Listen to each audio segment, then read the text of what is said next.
ایک dead lock سی کیفیت طاری ہوگی، کیونکہ عمران خان صاحب جس طرح میں نے آپ سے پہلے بتایا کہ وہ اپنے انفنشڈ ایجنڈے کو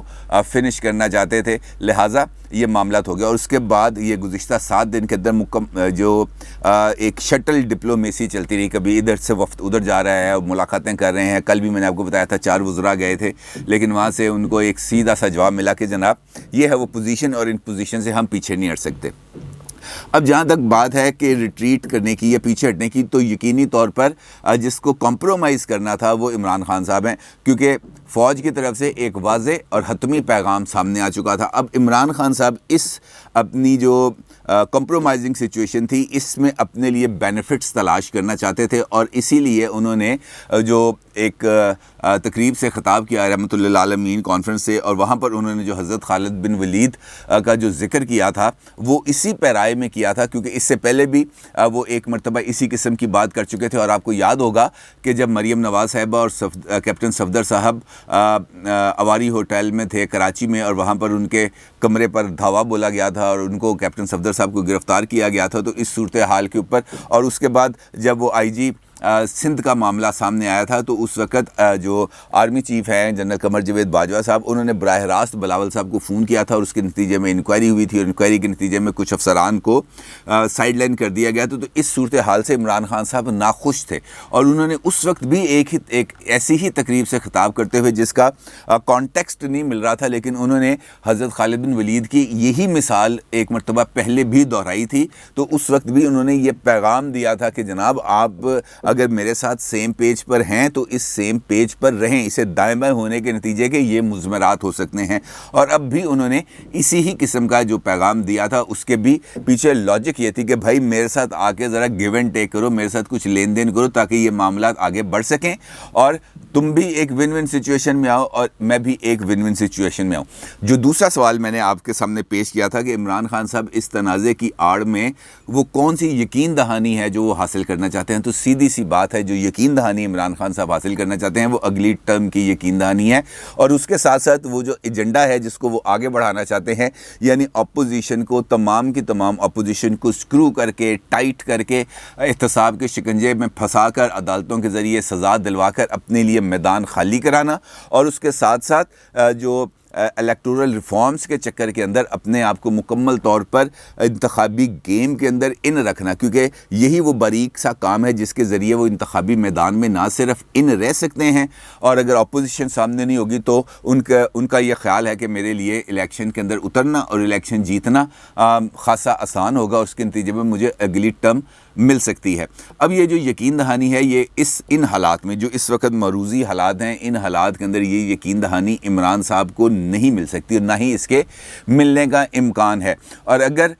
یہ یقین دہانی ان کو نہیں ملے گی تو پھر ان کے پاس ون ون سچویشن نہیں ہوگی، لہٰذا اس یقین دہانی کو حاصل کرنے کے لیے انہوں نے اس ربڑ کو بہت زیادہ کھینچنے کی کوشش کی ہے، اسپرنگ کو کھینچنے کی کوشش کی ہے، تاکہ فریق ثانی کے اوپر دباؤ بڑھے، اور جب اس کے اوپر دباؤ بڑھے گا تب وہ ہماری طرف آئے گا۔ لیکن وہ اس حقیقت کو بھول گئے کہ جو فیصلے انسٹیٹیوشنل لیول پر ہوتے ہیں تو وہ ادارہ اپنے ان فیصلوں کے اوپر بڑے اچھے طریقے سے پہرا دیتا ہے، اور اس کی مثال ہمارے پاس موجود ہے، اور وہ مثال ہے ہمارے پاس جہانگیر کرامت صاحب کی۔ اور جب نواز شریف صاحب نے جہانگیر کرامت صاحب سے استعفیٰ لیا تھا تو اس وقت انسٹیٹیوشن لیول پر یہ فیصلہ ہو گیا تھا کہ جناب یہ تو ہم نے کڑوا گھونٹ پی لیا، لیکن دوبارہ اگر کبھی اس قسم کی نوبت آئی تو ہم ریئیکٹ کریں گے، اور وہ ریئیکشن جو ہے پھر سول گورنمنٹ کو اس کا خمیازہ بھگتنا پڑے گا۔ اور اسی طریقے سے ریئیکٹ کیا گیا جب lieutenant general Zia Uddin but صاحب کو نواز شریف صاحب کی طرف سے آرمی چیف اپوائنٹ کرنے کی کوشش کی گئی اور جنرل پرویز مشرف کو برطرف کیا گیا، تو پھر اس کے نتیجے میں جو ریئیکشن آیا وہ اسی فیصلے کا، اسی انسٹیٹیوشنل فیصلے کا جو کہہ سکتے ہیں ہم مظہر تھا جو فیصلہ کیا گیا۔ لہٰذا جو پوزیشن ہے اس وقت وہ جنرل قمر جاوید باجوہ صاحب کی عمران خان صاحب کے مقابلے میں بہت زیادہ مستحکم ہے، اور کل کی جو ملاقات ہے ممکنہ طور پر اس میں انہی نکات پر نہ صرف بات کی گئی ہوگی بلکہ کسی قسم کی کوئی یقین دہانی حاصل کرنے کی کوشش کی ہوگی کہ اچھا جناب آپ نے اگر نیوٹرل ہونا ہے تو نیوٹرل ہو جائیں، لیکن میرے یہ 2-3 کام ہیں، یہ کام مجھے ذرا کرنے دیں۔ اور 2-3 کام میں نے آپ کو بتایا تھا، 2-3 دن پہلے بھی بتایا تھا کہ وہ 2-3 کام کون سے ہیں۔ وہ ہے نیب آرڈیننس کی منظوری اور انتخابی اصلاحات، اور خاص طور پر اوورسیز پاکستانیوں کو ووٹنگ رائٹ دینا، کیونکہ یہ عمران خان صاحب کی اب نہ صرف ضد بلکہ انا کا مسئلہ بن چکا ہے، اور وہ یہ کہتے ہیں کہ میں آخری بال تک لڑتا ہوں، لہٰذا اس کے لیے بھی اب ان کے لیے یہ ضروری ہے کہ وہ اپنے اس کم از کم اس منیمم ایجنڈے پر یقین دہانی حاصل کر سکیں۔ اور جب دیکھتے ہیں ہم اس وقت کی جو صورتحال ہے، جو پولیٹیکل میدان کے اندر پولیٹیکل پرسپیکٹو میں اگر دیکھیں تو یہ یقین دہانی بھی ان کو ملنا بہت زیادہ مشکل ہے، کیونکہ خود ان کی اس وقت وہ پوزیشن جو اپنی خود جماعت کے اندر ہے وہ اتنی مستحکم نہیں ہے، کیونکہ پارٹی کے اندر بھی 3 گروپس واضح طور پر نظر آ رہے ہیں۔ جہانگیر ترین گروپ ہے، خسرو بختیار گروپ ہے اور پرویز خٹک صاحب کا گروپ ہے۔ کیونکہ اگر معاملہ یہ سویلین سپریمیسی کا ہوتا ہے، جس طرح میں نے آپ سے تیسرا سوال دیا تھا، تو اسی سویلین سپریمیسی کی اگر وہ جنگ لڑ رہے ہوتے تو اس وقت اس سویلین سپریمیسی کی جنگ میں ان کا سپہ سالار ہونا چاہیے تھا جناب پرویز خٹک صاحب کو، کیونکہ وہ وزیر دفاع بھی ہیں۔ لیکن آپ جانتے ہیں ان سائٹ کے جو مستقل ہمارے ناظرین ہیں وہ یہ جانتے ہیں کہ پرویز خٹک صاحب والا معاملہ بھی میں نے آپ کے سامنے رکھا تھا کہ کس طریقے سے پرویز خٹک صاحب نے عمران خان صاحب کے ساتھ اپنا فاصلہ اختیار کیا، اس کی وجوہات کیا تھیں، اور ان وجوہات کے نتیجے میں کس طریقے سے پارلیمنٹ بلڈنگ کے اندر ہٹو بچوں کی صدائیں آتی رہیں۔ یہ تمام واقعات سے آپ بخوبی آگاہ ہیں، لیکن جو صورتحال ہے اس وقت وہ بڑی واضح ہے کہ پرویز خٹک اور عمران خان صاحب کے درمیان نہ صرف فاصلے موجود ہیں بلکہ دونوں ایک جماعت میں ہوتے ہوئے بھی سیم پیج پر نہیں ہیں، اور یہی وجہ ہے کہ یہ جو مصالحتی کاؤنسلنگ کا جو سلسلہ چلا تھا ادھر سے ادھر ادھر سے ادھر، اس کے اندر پرویز خٹک صاحب موجود نہیں تھے، اور عین تنازع کے عروج پر وہ نہ صرف اسلام آباد سے لاپتہ ہو گئے تھے بلکہ وہ پوری قیادت جو پی ٹی آئی کی قیادت ہے اس سے انہوں نے فاصلہ اختیار کر لیا تھا، اپنا جو لنکس تھے وہ ختم کر دیے تھے، اور اس وقت تک بھی پرویز خٹک صاحب آپ کو منظر عام پر نظر نہیں آئیں گے۔ اور اس کی وجہ بھی یہی ہے کہ وہ عمران خان صاحب کو یہ بتانا چاہتے ہیں، یہ باور کرانا چاہتے ہیں کہ جناب آپ کی حکومت اگر کھڑی ہے تو وہ میرے سر پہ کھڑی ہے، لہٰذا آپ کو ادھر ادھر جانے کی بجائے اگر کسی سے رابطہ کرنا ہے اپنی حکومت کو بچانے کے لیے تو وہ صرف اور صرف پرویز خٹک صاحب ہے۔ اور یہی وہ تقریر تھی جو انہوں نے نوشہرہ میں کی تھی جب سینٹ کے الیکشنز ہو رہے تھے، تو اس وقت وہ اپنی بات اس وقت جو کی ہوئی بات تھی وہ اس کو اب بالکل لیٹر اینڈ اسپرٹ پر عمل درآمد کے لیے نہ صرف تیار ہیں بلکہ عمران خان صاحب کو یہ واضح طور پر بتا رہے ہیں۔ لہٰذا عمران خان صاحب کی طرف سے اس سمری پر دستخط نہ کرنا یا نوٹیفیکیشن پرائم منسٹر آفس سے جاری نہ کرنا، یہ بھی اس بات کا ثبوت ہے کہ یہ سویلین سپریمیسی کی لڑائی نہیں ہے بلکہ یہ اپنے لیے اگلے سیٹ اپ میں کچھ رعایتیں حاصل کرنے کی کوشش ہے، اور اس کے سوا کچھ نہیں ہے۔ اب اگر ہم آگے بڑھیں صورتحال میں، تو جس طرح میں نے آپ کو بتایا کہ ایک اجلاس ہوا پرائم منسٹر آفس میں، اور اس اجلاس کے اندر جو پی ٹی آئی کے خاصے عمران خان صاحب کے خاصے قریبی افراد تھے وہ نہ صرف موجود تھے بلکہ وہاں پر موجود تھے بابر اعوان صاحب بھی۔ اور بابر اعوان صاحب نے وہ جو پنجابی میں کہتے ہیں نا ان کو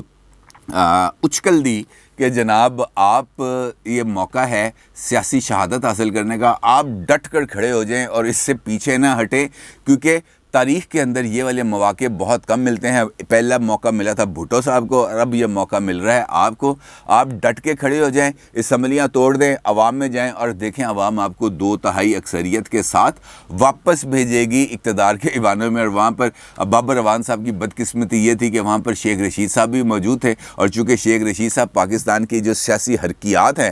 ان سے بہت اچھے طریقے سے واقف ہیں، تو انہوں نے عمران خان کو بتایا کہ بھائی ایدی گلاں چنا ہی ہے مروا دے گا، صورتحال کو سنبھالنے کی کوشش کرو، جو میکسیمم بینیفٹ اس صورتحال سے حاصل کرنا چاہتے ہو وہ حاصل کرنے کی کوشش کرو، گیو اینڈ ٹیک کرو، کچھ لوگ کچھ دو کی بنیاد پر معاملے کو طے کرو۔ اگر ان کے کہنے پر، ان کی اچکل پر اگر آپ کھڑے ہو گئے تو اس میں صرف اور صرف آپ کا ہی نقصان ہے، آپ کے علاوہ اور کسی کا بھی نقصان نہیں ہے۔ اب یہ جو صورتحال اس وقت پائل اپ ہو رہی ہے، جس طریقے سے اس کا بلڈ اپ ہے، اس کا بڑا خوبصورت جو ہم کہہ سکتے ہیں استعارہ دیا ہے جناب شبلی فراز صاحب نے، جو فراز صاحب کے صاحبزادے بھی ہیں۔ اور کل ارشد شریف صاحب کے ایئر وائی ٹی وی میں شو پہ جب ارشد شریف صاحب نے ان سے ایک سوال پوچھا کہ جناب اسلام آباد کا موسم تو اب بہت زیادہ بگڑ گیا ہے، گڑ چمک کے ساتھ بارشیں بھی ہو رہی ہیں، اب بادل بھی آئے ہوئے ہیں، اور جس بادلوں کے آنے کی وجہ سے اس شہر کا جو موسم ہے وہ بدل رہا ہے، تو اس صورتحال میں آپ ہمیں کوئی شاعرانہ انداز میں کوئی بات سنائیں، کوئی بات بتائیں جس سے ہمیں اندازہ ہو سکے کہ آپ کیا کہنا چاہتے ہیں۔ تو اس کے جواب میں جو شبلی فراز صاحب تھے انہوں نے ایک جملہ بولا، انہوں نے کہا کہ میں آپ کو جو ہے فراز صاحب ان کے کچھ اشعار سناتا ہوں، لیکن ان اشعار کو آپ نے موجودہ حالات کے ساتھ لنک نہیں کرنا، یہ انہوں نے خود کہا، لیکن جب انہوں نے وہ شعر پڑھے، وہ اشعار پڑھے، تو وہ یقینی طور پر ان صورتحال سے بہت زیادہ لنک ہو رہے تھے۔ وہ میں آپ کو بتاتا ہوں۔ شبلی فراز صاحب نے کہا کہ اب کے تجدید وفا کا نہیں امکان جانا، یاد کیا تجھ کو دلائیں تیرا پیماں جانا، یوں ہی موسم کی ادا دیکھ کے یاد آیا، کس قدر جلد بدل جاتے ہیں انسان جانا۔ تو اس پوری صورتحال کو انہوں نے کوزے میں بند کرنے کی کوشش کی، لیکن سوال یہاں پر بھی اٹھتے ہیں کہ وہ کون ہے جس نے تجدید وفا نہیں کی، کس نے اپنا وعدہ پورا نہیں کیا، پیماں پورا نہیں کیا۔ موسم تو بدل رہا ہے، لیکن انسان کیوں بدلے، اور وہ کون سا انسان ہے جو بدلا ہے؟ لیکن شبلی فراز صاحب نے اس سے آگے جا کے کوئی بات نہیں کی، لیکن انہوں نے اپنی حکومت، عمران خان صاحب کا موقف اور جو موجودہ صورتحال ہے وہ بالکل کھل کے بتا دیا، اور واقعتاً موسم کی ادا ایسی ہے جس کے اندر اب وہ پیمان نہیں ہو سکتا عمران خان صاحب سے جو پہلے کیا گیا، اور اس کے نتیجے میں ان کو 2018 کے الیکشنز کو جتوایا گیا۔ عمران خان صاحب اگلی باری لینے کے چکر میں ہیں، لیکن اگلی باری بھی ان کو ملتی ہوئی نظر نہیں آ رہی، اور دیکھنا یہ ہے کہ وہ کس حد تک مکمل ریٹریٹ کریں گے، کب تک مکمل ریٹریٹ کریں گے، اور اس کے بعد نوٹیفیکیشن جاری کریں گے۔ امکان یہی ہے کہ اگر بات زیادہ آگے بڑھتی ہے تو وہ اس کے نتیجے میں دباؤ میں آ کر آج شام تک کسی اس حوالے سے نوٹیفیکیشن جاری کر سکتے ہیں۔ یہ جو اسلام آباد سے اطلاعات ہیں یہ میں آپ کے ساتھ شیئر کر رہا ہوں۔ اپنی رائے کا ضرور اظہار کیجیے گا۔ آپ کا بہت شکریہ۔ اللہ حافظ۔